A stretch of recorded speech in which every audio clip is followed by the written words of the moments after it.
Thank you for this opportunity to spread the voice of the Cuban people. Cubans have lived for nearly 60 years without the freedom to express our own voice. The revolution of 1959 immediately suppressed freedom of speech, freedom of association, freedom of movement, as they are totalitarian tools to remain in power forever.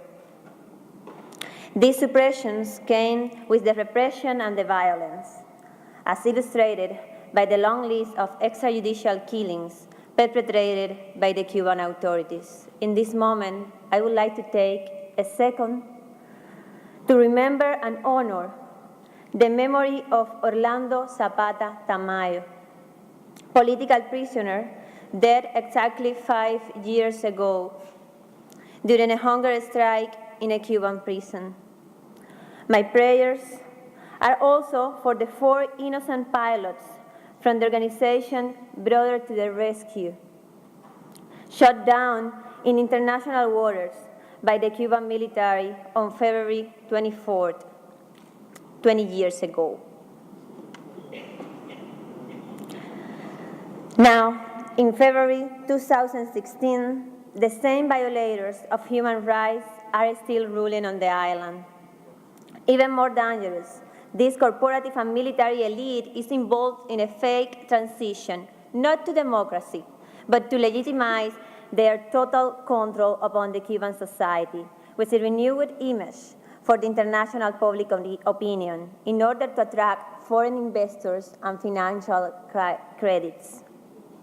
This combination of the war of communists and the wars of consumerism is leading my country to a dynastic state capitalism, a Castro capitalism, like my father, Oswaldo Payá, warned in a book that is going to be published very soon.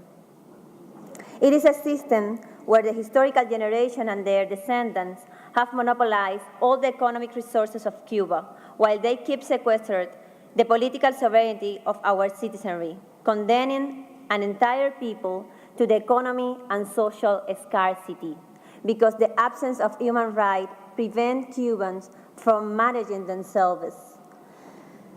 Is this a Cuba where the European Union and the United States expect to make profits? Maybe with the justification that at some points there will be an empowerment of the civil society. This empowerment hasn't happened, not because of a foreign policy, but because of a totalitarian state that does not recognize legal personality to any Cuban citizen, and therefore no one can belong or own a business or belong to a civil association or to a political party other than the Communist Party. We do not believe that what hasn't happened in China or in Uzbekistan during decades is now magically going to happen in a dictatorial Cuba. My father, Oswaldo Payá, founding leader of the Christian Liberation Movement and winner of the Sakharov Prize of the European Parliament, denounced this operation of the regime as the fraudulent change. He paid with his life for his peaceful activism to achieve the real rights that belong to the Cuban people. On July 22, 2012, my father and my dear friend, Harold Cepero, were extrajudicially executed by agents of the political police, staging a car crash that never took place in a location of Cuba that is still for determined.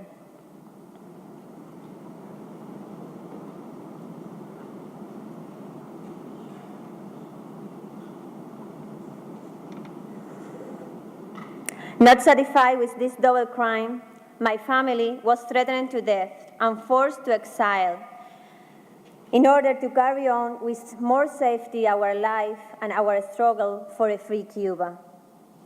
But we do not belong to exile, and I refuse to remain in the exile, treated as an stranger by the Cuban government and their despotic bureaucracy, including the new embassy in Washington, D.C., where they didn't even open the door to me.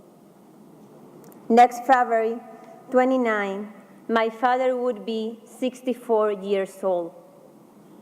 Our friends and I, in person, will be there, back in Havana, in a Thanksgiving Mass for his life. Death is not more powerful than love, and the legacy of my father, Osvaldo Payá, and Harold Cepero is full of love for life in a free Cuba. Many Cuban lives are still at risk. This is why we are now trying to open an independent investigation to stop the impunity, to find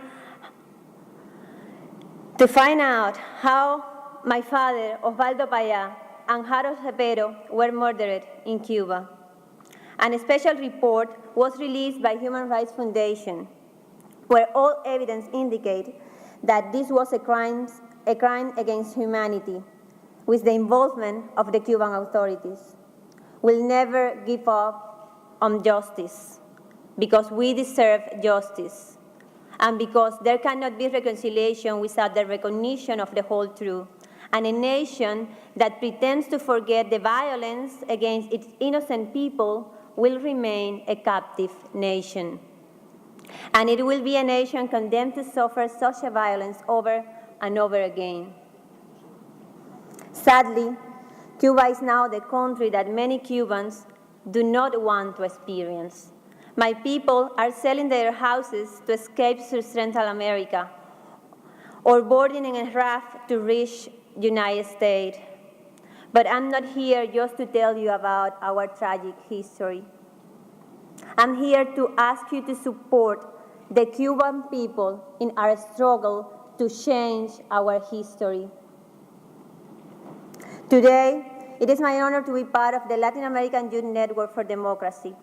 We coordinate efforts in 20 countries to preserve and to rescue the democratic values that have been compromised in many parts of our continent because of corruption, because of authoritarianism, but also because of the interference of the Havana regime, as in the case of the Venezuela. So it is time for Cubans to decide our own destiny and to stop being the subjects of official agendas and secret paths between governments. It is time to put an end to the impunity of the Cuban government, which has never been chosen by Cubans in free, fair, and pluralistic elections. This is why more and more Cubans are now saying yes to a citizen initiative that claims for a plebiscite in Cuba through a national and international campaign called Cuba Decide. Totalitarian and post-totalitarian systems cannot coexist with the idea of the people deciding by themselves. And this is precisely what Cuba Decide stands for. In order to initiate a true transition on the island, Cuba must open to our own citizens, who have the right to decide the system we want to live in after almost 60 years of unconsulted government.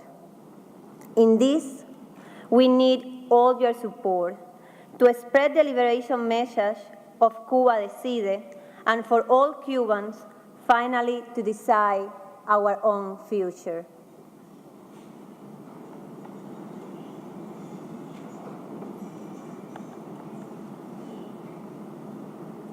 But by democratizing our country, we don't need to become, and we do not become another failed, corrupt nation.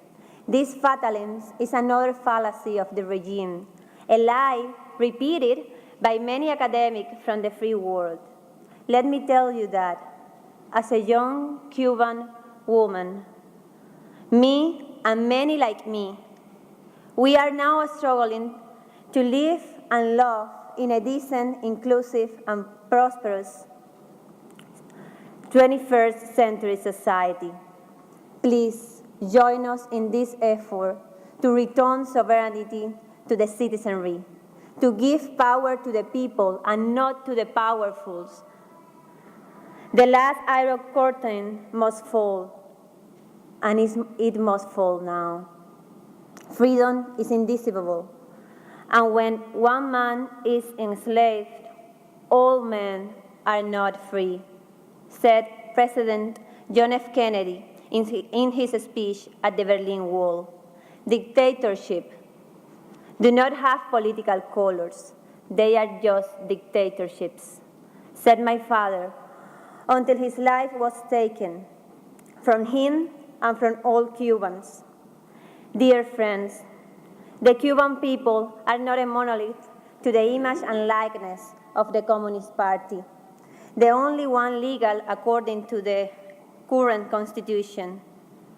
In this new era of normalization with Cuba, the table of negotiation should contribute to a true transition and not to the interest of a general in power. We Cubans do not need that European Union or United States solve our problems. But we need them to be coherent and to support the right to decide of the Cuban people through a plebiscite using all the channels available. We are Latin Americans, but we believe in the best principles of North America too. We are Caribbeans, but we stand for the best values of Europe too. We are Cubans, but we are with Asians and Africans struggling for a better life. Despite the rhetoric of a reactionary regime, let us not forget that we Cubans are not less than human. And each and every one of the universal human rights applies to us as much as to anyone in the world. No man is an island, and no nation is an island. As my father used to say, help us to globalize solidarity, or human rights will be always in danger. God bless you all. Thank you so much.